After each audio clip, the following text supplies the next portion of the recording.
So I've never been involved in an already established social services organization. However, I have been a part of attempting to create one. Um, so back in December of 2019, a friend got a hold of me and several other artists and musicians in the community to tell us that this guy bought an old Lutheran church and he wanted artists to get together and basically do whatever they wanted to do with it, which was kind of a dream come true. I have an art background. My undergrad is in studio art. So this was a very exciting opportunity. So we met up, got together, came up with some ideas. I'd say that our mission was basically to repurpose an old church into a community for artists that honors the spirituality of creating art and engages the community with social justice in mind. Art and music can be very political and powerful tools. So we definitely had social justice in mind in this mission. Our goals were basically to hold art and music events monthly, create a cafe space for chefs in the community, which is what I ended up becoming the most involved in with that, just because I like more so than my art, because I've been in the service industry for many years, so I was able to get some chefs together and try to start a little thing we called the Cult Cafe. Another goal of this of the embassy was to create a religion focused on the spirituality of art and music.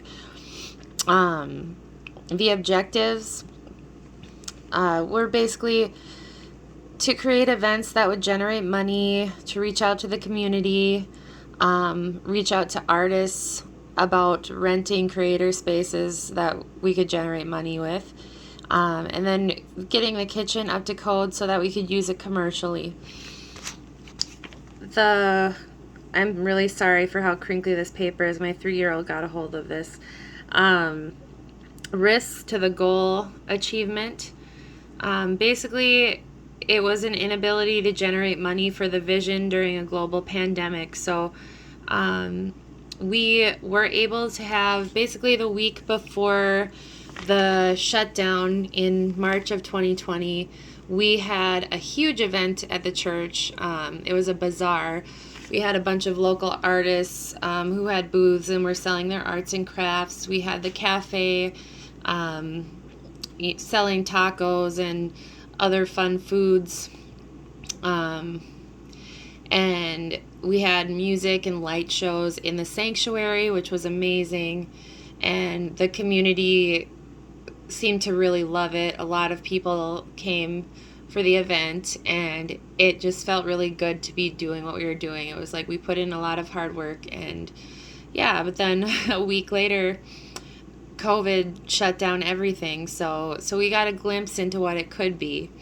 From an environmental context, I would say that the resources would basically be allocated in the form of artist grants, private donors, and money generated from events.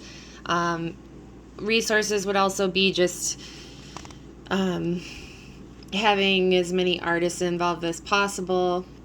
Legitimizing it would be our plan for legitimizing it was through creating an organized religion and operating within the same legalities of other organized religions. The sources would be artists in the community, and then inviting and including the surrounding neighborhood of people. We wanted to make it like a really localized thing so that the neighborhood had a place to, just a community space to hang out in that wasn't just a regular church. But it would also be reaching out to people that were seeking community in church, or at least like with the things a church can provide without the traditional religious influences. And our relationships to other organizations would basically include working with the university, the Art Institute, growing the community of the artists involved. It also we also wanted to align with social justice causes. During the summer of 2020, we used the Cult Cafe kitchen to make a bunch of food for the speakers at a Black Lives Matter rally in Duluth. Um, and that felt really good to get involved with Black Lives Matter. And, if we would have continued, I'm sure we would have gotten involved in other social justice endeavors as well. Um, so the big vision was to create an art and community-based religion. Like this is we thought about it in terms of this is an idea that could spread. So to create the religion, repurpose old churches with these ideas, hold space for social justice endeavors, and build a revolution. That was kind of like what the goal became towards the end. But I mean, it's also like this is basically how we tried to start a cult. So that might be an ethical concern for a lot of people. I know that there were people that came to our bazaar event that were members of other churches that had an issue with us calling ourselves a cult. So there were definitely people that had an issue with what we were doing. Transforming old churches into new types of spaces is, I think, a great idea, but I can see that a lot of people would have an issue with that. So yeah, that's definitely an ethical dilemma.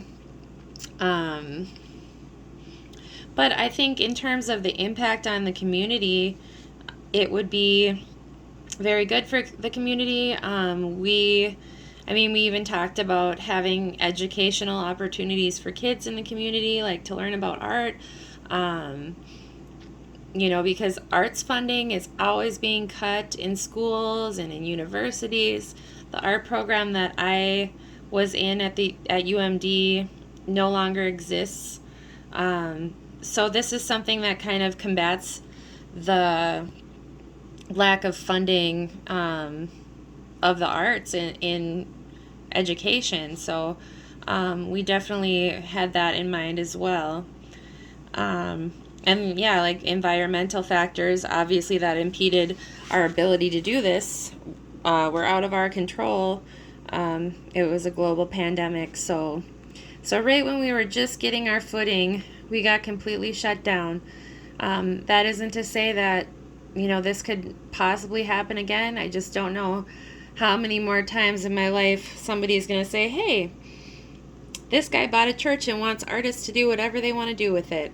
At the same time, it gave us a lot of ideas for the potential of what we could do. And I hope that something like this could maybe happen again. All right. Thank you for listening.